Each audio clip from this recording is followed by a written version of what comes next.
সামনে লোকসভা নির্বাচন, আর দেখুন একটা ঘটনা ঘটে গিয়েছে এই রাজ্যে, সেই ঘটনা ঘটার 12টা দিন পেরিয়ে গিয়েছে, কিন্তু সেই ঘটনার যে মূল অভিযুক্ত শেখ শাহজাহান সন্দেশখালীর বাঘ, তার টিকিটাও ছোঁয়া যায়নি। কিন্তু হাইকোর্টের নির্দেশ পাওয়ার পর তার বাড়ির ভোল বদলেছে, তার বাড়িতে বসেছে সিসিটিভি, অর্থাৎ সেই সিসিটিভির মাধ্যমে নজরদারি করা যাবে কে এলো কে গেল। কিন্তু সেই সিসিটিভির মধ্যেও কিন্তু একটা সমস্যা দেখা দিয়েছে, তার কারণ তার নিয়ন্ত্রণ রয়েছে শাহজাহানের ভাই সিরাজউদ্দিনের হাতে। মানে সিসিটিভি কখন অন হবে কখন অফ হবে সেটা পুরোটাই কন্ট্রোল হচ্ছে সিরাজউদ্দিনের দ্বারা। ভাবুন তাহলে কি ছেলে খেলাই না আদালতের নির্দেশ নিয়ে হচ্ছে। আমাদের প্রতিনিধি সৌরভ দত্ত পৌঁছে গিয়েছিলেন শেখ শাহজাহানের বাড়ির সামনে, সেখান থেকে ঠিক কি দেখলেন তিনি, কি তুলে ধরলেন, আসুন প্রেস কর্নারের শুরুতে আগে আপনাদের দেখাই। আকুঞ্জিপাড়া মোড় থেকে যে রাস্তা শেখ শাহজাহানের বাড়ি চত্বরে গিয়েছে তা ধরার জন্য এখন শেখ সিরাজউদ্দিন, শেখ শাহজাহানের ভাই শেখ সিরাজউদ্দিন, তার বাড়ির দেওয়ালে বসেছে একটি সিসি ক্যামেরা, আর দুটি সিসি ক্যামেরা বসেছে শেখ শাহজাহানের হলুদ রঙের যে বাড়ি রয়েছে সেই বাড়ির দুদিকে, ডান দিক এবং বাম দিকের যে প্রবেশপথ তা ধরার জন্য। মনিটর, এখানে যে মনিটর রয়েছে সেই মনিটরে সেটি দেখা যাচ্ছে। এটা হচ্ছে 1 নম্বর বাড়ির রাস্তা, শেখ শাহজাহানের বাড়ির 1 নম্বর রাস্তা, এবং এইটা হচ্ছে শেখ শাহজাহানের বাড়ির 2 নম্বর রাস্তা, আর এটা আকুঞ্জিপাড়ার মোড়ের রাস্তা। মনিটরে এই 3টি ছবি দেখা যাচ্ছে। এই যে সংযোগ, সিসি ক্যামেরার সংযোগ কোথা থেকে এসছে? মঙ্গলবার দিন নির্দেশে রাতারাতি ইনস্টল হয়, কিন্তু বুধবার সকাল 9টা 40 মিনিটের আগে এর সংযোগ ছিল না। কোথা থেকে সে সংযোগ এলো?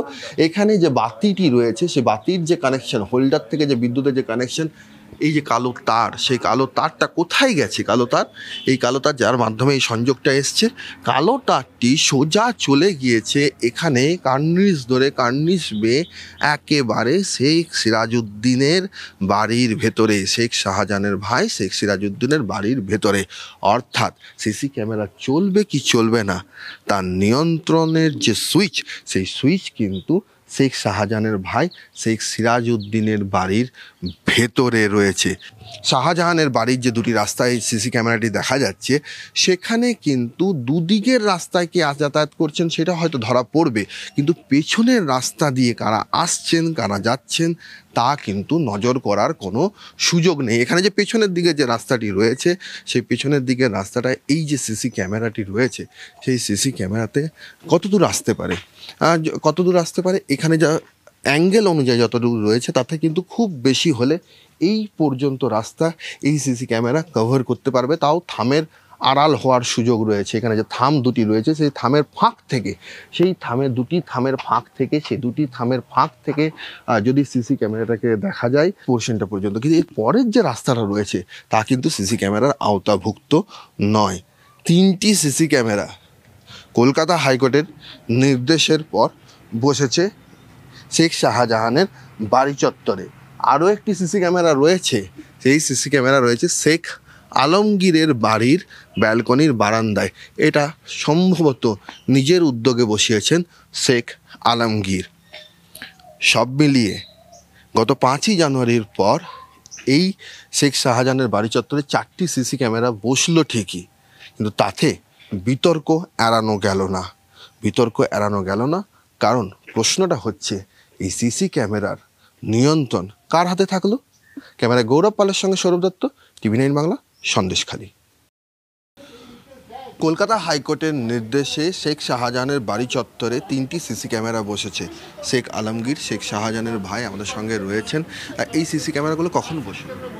সম্ভবত কালকে রাতের দিকেই লাগানো হয়েছে। ওরা আমাকে একবার প্রশাসনের লোক এসেছিলেন যে আমরা ওই বাড়িটায় ক্যামেরা লাগাবো, তো ইলেকট্রিক লাইনটা আমরা কিভাবে নেব। আমি বললাম ওই সামনে দিয়ে লাইন নেওয়ার জায়গা আছে, আমি বলে দিলাম, সেইভাবে তারা লাইনটা নিয়েছে।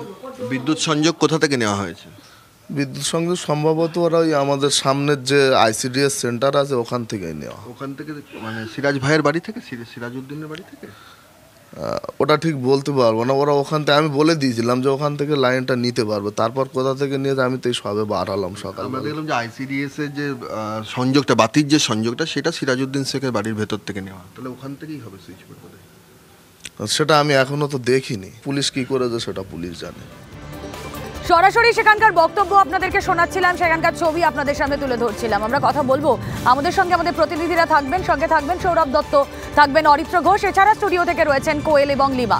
আমরা প্রত্যেকেই নজর রাখছি সেদিকে, অর্থাৎ এখন তো শিরোনামে শাহজাহান ছাড়া আর কেউ নেই, তাই না? শাহজাহানের বাড়ির ছবি দেখালাম, আমি সৌরভের কাছেই যাব। সৌরভ, বিতর্ক পিছু ছাড়লো না, সিসিটিভি বসলো, কিন্তু সিসিটিভি নিয়ন্ত্রণ কার হাতে? না শাহজাহানের ভাই সিরাজউদ্দিনের হাতে। এই তো ব্যাপারটা কিরকম হলো যে বিড়াল যেন মাছ পাহারা দিচ্ছে। রুমা দেখো, 12 দিন পর 7টি সিসি ক্যামেরা বসেছে, 4টি শেখ শাহজাহানের বাড়ি চত্বরে, শেখ শাহজাহানের বাড়ি চত্বরে মাফ করবে, শেখ শাহজাহানের বাড়ি চত্বরে 3টি এবং শেখ শাহজাহানের নামে যে বাজার রয়েছে সেখানে 4টি। এই 7 ক্যামেরা কি খুঁজবে? এই 7 ক্যামেরা খুঁজবে যে কারা আসছে কারা যাচ্ছে, তার উপর নজরদারি করবে।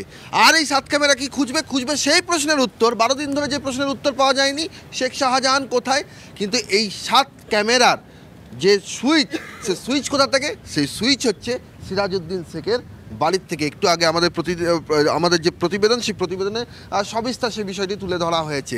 ফলে নিয়ন্ত্রণ করবেন শেখ শাহজাহানেরই পরিবারের এক ভাইয়ের বাড়ি থেকে, সেটি নিয়ন্ত্রিত হবে। কে শেখ সিরাজউদ্দিন, যার বিরুদ্ধে আদিবাসী সম্প্রদায়ের মানুষেরা বিঘার পর বিঘা জমি দখলের অভিযোগ করেছেন। বেরমজুর, গোলবুনিয়া, বিভিন্ন অঞ্চল জুড়ে, এখানে সব জায়গায় জুড়ে সব জায়গার মানুষ কিন্তু সেই অভিযোগ করেছেন। ফলে শেখ সিরাজউদ্দিন কিন্তু এখানকার মানুষের, এক শ্রেণীর মানুষের কাছে ধোয়া তুলসী পাতা নন। ফলে হাইকোর্টের যেখানে নির্দেশ রইল, সেখানে বিদ্যুৎ সংযোগ নেওয়ার ক্ষেত্রে, সিসি ক্যামেরা সংযোগ নেওয়ার ক্ষেত্রে একটু নিরপেক্ষ হওয়া গেল না? এই প্রশ্নটা ভেবে দেখবে না বসিরহাট পুলিশ? রুমেলা, তবে শাহজাহান একেবারেই তাই সৌরভ, এই প্রশ্নগুলো ভীষণই ভ্যালিড, যার উত্তর আমরা পাচ্ছি না। একদম ঠিক বলেছো রুমেলা, শাহজাহানের বিরুদ্ধে কেন্দ্রীয় এজেন্সিকে দিয়ে তদন্তের ইঙ্গিত কিন্তু মিলেছে। খুনের চেষ্টার অভিযোগ মামলায় শাহজাহানের বিরুদ্ধে আরও কড়া কলকাতা হাইকোর্ট। প্রয়োজনে নতুন করে তদন্ত, পর্যবেক্ষণ বিচারপতি জয় সেনগুপ্তর। নতুন করে তদন্তের সম্ভাবনা তাহলে কি হতে পারে? শেখ শাহজাহান এই মুহূর্তে কোথায়? পুলিশের তৎপরতা কি আদৌ লক্ষ্য করা যাচ্ছে? মানে শুধু কি সিসিটিভিতেই থেমে থাকবে অরিত্র?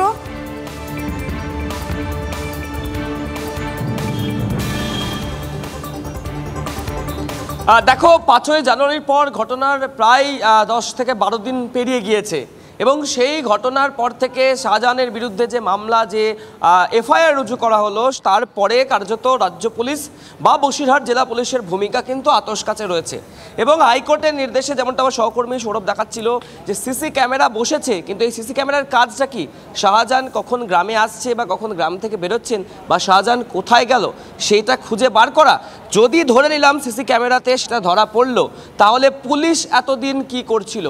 পুলিশের ইন্টেলিজেন্স নিয়েও কিন্তু ইতিমধ্যেই প্রশ্ন উঠতে শুরু করেছে। তার কারণ বিরোধীদের বক্তব্য যে শাহজাহান নাকি সেই গ্রামেই রয়েছে এবং শাহজাহানের আশেপাশের গ্রামের যারা ব্যক্তি রয়েছেন বা স্থানীয় মানুষ যারা রয়েছেন, তারা নাকি প্রতি পদক্ষেপে শাহজাহানের যে উপস্থিতি, সেই উপস্থিতির টের পেয়েছেন বলেও দাবি করেছেন। তাহলে পুলিশ কি করছে? ঘটনার এতদিন অতিবাহিত হয়ে গেল, এখনও পর্যন্ত পুলিশ শাহজাহানের টিকি পর্যন্ত ছুঁতে পেল না। এর উপরে কি অন্য কোনো গল্প রয়েছে বা অন্য কোনো হাত রয়েছে শাহজাহানের উপরে, যে অদৃশ্য হাতের জাদু বলে শাহজাহান এখনও পুলিশের হাত থেকে বেঁচে গিয়েছেন? এই প্রশ্নগুলো কিন্তু ঘুরপাক খাচ্ছে। তবে ইতিমধ্যেই যে সিসি ক্যামেরা বসানো হয়েছে দীর্ঘদিন পরে, সেই সিসি ক্যামেরা বসানোর পরে পুলিশ কতটা তৎপর হয় সেই বিষয়টা নিয়ে কিন্তু যথেষ্ট সংশয় রয়েছে। যদিও বসিরহাট জেলা পুলিশের তরফ থেকে এই ন্যাজাট এলাকা সহ বিভিন্ন জায়গা থেকে, সন্দেশখালী থেকে 7 জনকে এখনো পর্যন্ত গ্রেপ্তার করা হয়েছে, কিন্তু তারা সেই হামলার সঙ্গে যুক্ত ছিল। কিন্তু হামলার যে মাস্টার মাইন্ড, অর্থাৎ এই শেখ শাহজাহান, যেটা ইডিও দাবি করেছে আদালতে, যে শাহজাহানের চক্রান্ততে এই হামলা হয়েছে এবং শাহজাহান দীর্ঘক্ষণ সময় ধরে এই হামলার পরিকল্পনা করেছে, তাহলে সেই শাহজাহান কবে অ্যারেস্ট হবে, কবে পুলিশ তাকে গ্রেপ্তার করবে, এই প্রশ্নগুলো কিন্তু ইতিমধ্যে উঠতে শুরু করেছে। যদিও তার উত্তর বলার মতো বিষয় বরিত্র, যে 7 জনকে অ্যারেস্ট করা হয়েছে তারা কেউ কিন্তু সামনের সারিতে ছিলেন না। মানে ভিডিও ফুটেজে যাদেরকে চিহ্নিত করা গেছে শুধুমাত্র তাদেরকেই অ্যারেস্ট করা গেছে, কিন্তু হামলার একেবারে যারা সামনের সারিতে ছিলেন এখনো তারাও অধরা। মূল অভিযুক্ত তো বারংবার আমরা বলছি কোথায় রয়েছে, পুলিশ কবে খুঁজে বার করবে, কে জানে।